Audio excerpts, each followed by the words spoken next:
ఇక్కడ మా పాపకి ఈత కొట్టడం నేర్పిస్తున్నారనమాట.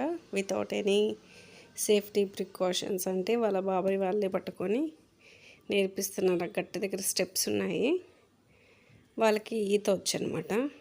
ఇంకా సరే పిల్లలకి కాస్త నేర్పిస్తే బాగుంటుంది అనేసి ఊరికి జస్ట్ ఆ స్టెప్స్ దగ్గర నిలబడి వీళ్ళని సపోర్ట్ తీసుకుంటూ ఊరికి వాళ్ళ కాళ్ళు చేతులు కట్టేటట్టు వాళ్ళకి స్విమ్మింగ్ అనేది నేర్పించమన్నాము. ఊరికే ఒక 5 మినిట్స్ అనమాట. అలాగే ఇక్కడ మా బావ కూడా వచ్చేసి వాడు కూడా కాస్త స్విమ్ చెయ్యాలి అనేసి ఈత ప్రాక్టీస్ అనేది నేర్పిస్తున్నారు.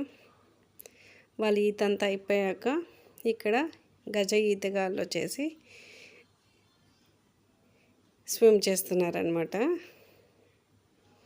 వీళ్ళకి ఈత బాగొచ్చు, అందువల్ల